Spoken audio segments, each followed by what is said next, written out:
When I got the idea to talk about how I study for many hours, I discarded it because I felt like I didn't know what to say. Like, I just sit down and study, especially as a law student where it feels like you're supposed to know how to study for many hours. But then that's not the case for everyone. And if that is not the case for everyone, it simply means that there are things that I do that makes it possible for me to sit down and study and concentrate for many hours. So why not think about them and just sit down and talk about it? Like, I do not see it as a big deal because it's something I'm used to. But what this truly shows is that, if anything, studying for many hours is not a big deal and it is something that is very possible for you to do. So I'm going to be giving you tips on how to study for long, how to study for many hours, like 8 hours, maybe 10 hours. And these tips are going to be before you study and then during the study session. So let's get right into it. The first tip to know before you study is for you to understand that studying for many hours is not a big deal. You know the way sitting down to study for 45 minutes, 1 hour, 2 hours is not a big deal? Yes. Dare I say that studying for 8 hours, 10 hours is not a big deal. The reason it sounds like a big deal is because you've not done it before. It seems impossible, and so you have conditioned your mind to think that it's not for you, it's not your thing. I believe that the first step to being able to do this is not to see it as a big deal. This sounds cliche, but unfortunately, it is true that the first step to being able to do this is for you to understand that it's not a big deal. It's for you to not see it as something that is impossible. I'm sure that if a research was to be conducted, 92% of the people watching this video will fall into the category of people who do not study for long hours or who do not know how to study for long hours, and they feel like studying for long hours is not their thing simply because they haven't tried studying for maybe more than 3 hours or 4 before, right? And they feel like, oh, if they can study for 2 hours and they're even fighting distraction, how much more that long number of hours? But you first need to tell yourself and understand that it is not an impossible thing to do. You've not tried it before, and then somehow you've conditioned your subconscious to believe that it is something that you cannot do. So first, you need to get that mindset of seeing it as a big deal, or seeing it as something that is impossible for you to do, or seeing it as something that is only the smart kids in the class that can do it, not you. This first tip is basically a mindset change for the subsequent tips that will come. So when I was in 200 level, 2021, I was in 200 level, wanted to write the exam. I don't know if it was first semester or second semester exam, but I told myself that I'm going to come to the library tomorrow and I'm going to study for 8 hours. Now, that was the first time in my life that I was going to study for that long. I had been seeing it about how people study for so long, and I felt like it should be something I can do. So I already prepared my mind. I was going to study, and I went to the library. I stayed in the library for 10 hours, but like cumulatively, I studied for 8 hours.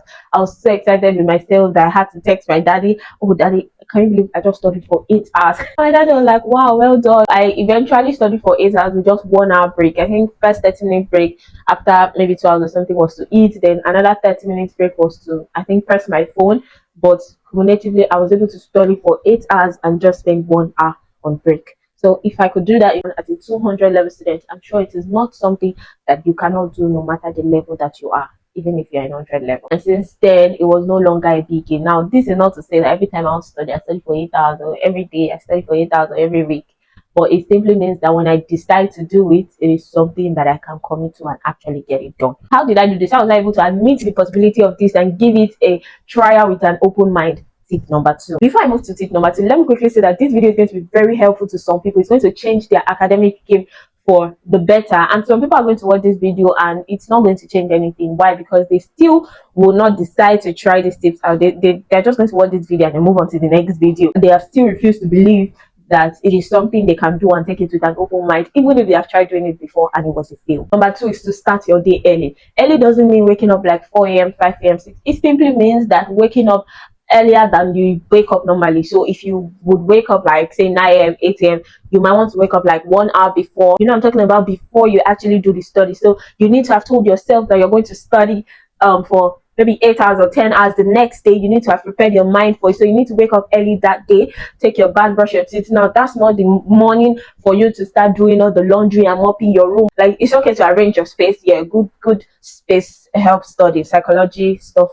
But I'm not talking about, that kind of cleaning and house chores kind of vibe. Don't let your morning be busy, and make sure that you start your studying early. You cannot say you want to study for 8 hours now, for instance, and then you're starting 4 p.m. You are starting 3 p.m. when the sun is already out. Like, start early, like maybe 9 a.m., 10 a.m. You also need to have done some planning. You need to plan the place you're going to be studying, the places you're going to be studying, because for some people they might not be able to sit down in one place for 8 hours, 10 hours. So it's okay to switch, maybe spend 4 hours there, spend 4 hours there. You need to have planned the two places you're going to be staying. You need to have planned what you're going to eat. You need to have planned what you're going to wear, because you need to wear something nice, something comfy. You need to have planned what you're going to study, that's the course you're going to study, the topics you're going to study, right? The past questions you're going to be solving. And then before you start your studying, make sure you take something, even if it's just cereal, even if it's just snacks and water. Make sure to put something in your stomach before you don't want to start reading and then 30 minutes into your 8 hours journey, your stomach is churning. Hey, so I did there. And make sure you're studying in a place that works for you. I don't want to say studying in a quiet environment or in a library, because some people do well studying in somewhere that is not too quiet, else they sleep there. So the best place that you feel like you can study, pick that spot that you know that you can actually commit to this place for half a day and nobody's going to disturb you. You know what I'm saying? So for instance, now if I'm going to study for, let's say, 8 hours, even if I study in the library normally, I will probably not pick the particular place where I always sit down to study, because there is a likelihood of me meeting my friend there, or meeting, somebody that just knows Margaret. So putting all these things in place makes you ready for the study, and make sure that by the time you are done studying for that long, 8 hours, 10 hours, you've already planned what you're going to do after. Maybe you're going to sleep after, maybe you're going to watch a movie after, maybe you're going to read a novel after. Just make sure that it is something relaxing that you're looking forward to compensate yourself with. Now let's move to during your study session. No matter all the tips I give you, there is no doubt that studying is a very tiring thing to do, and you will not always feel like studying. I've said that, okay, yeah, I study for long hours, I can study for long hours, but I don't always feel like studying. Like, there's nothing like, oh, I want to watch Netflix. I'm not like, oh, no, I don't feel like watching movies. My school book, I feel like, oh, read it. No, we don't do that. But then the thing about studying is that you know that it is the means to the goal that you are working towards, right? So when you are studying, these are the things that you must implement. You need to make sure that the studying is refreshing per time. So you cannot be doing something that is monotonous. You cannot sit down and just be staring at your book for 8 hours. At the same time, you cannot sit down and just be writing for 8 hours. At the same time, you cannot stand for 8 hours. So what am I trying to say? Implement all those things together. So if you're somebody who sits down and study without music, right? You have been concentrating for 3 hours now.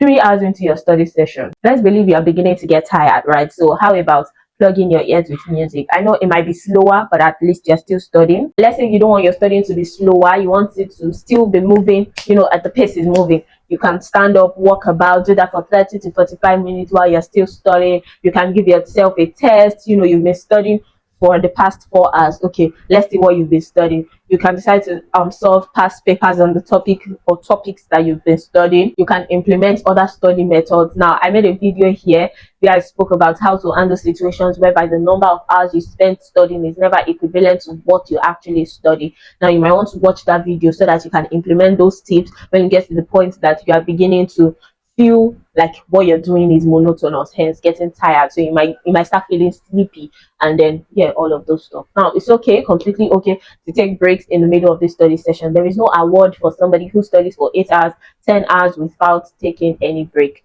It's okay to take a break as long as the break does not defeat the purpose of your study. So for instance, take like maybe 20-minute break after you have studied for 2 hours, and that 20-minute break after you have studied for 2 hours, another 1 hour break.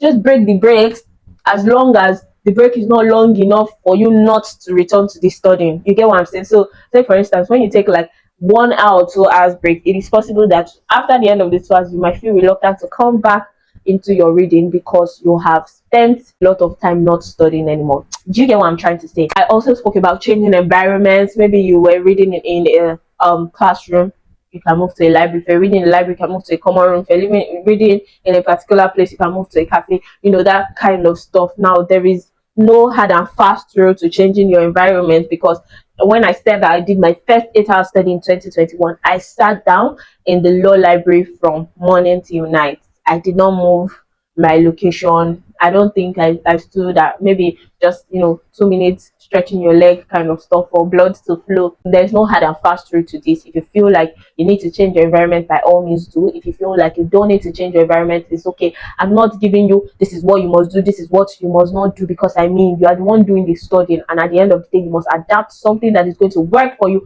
and make the study session very productive. So what I'm simply doing is, number one, to tell you, that it is possible for you to do it, and number two, generic tips that can work for everybody and yet can still be streamlined to specifically work for you. Now, it makes no sense that you plan to study for like 8 hours and then every 1 hour you take 1 hour break just to press your phone.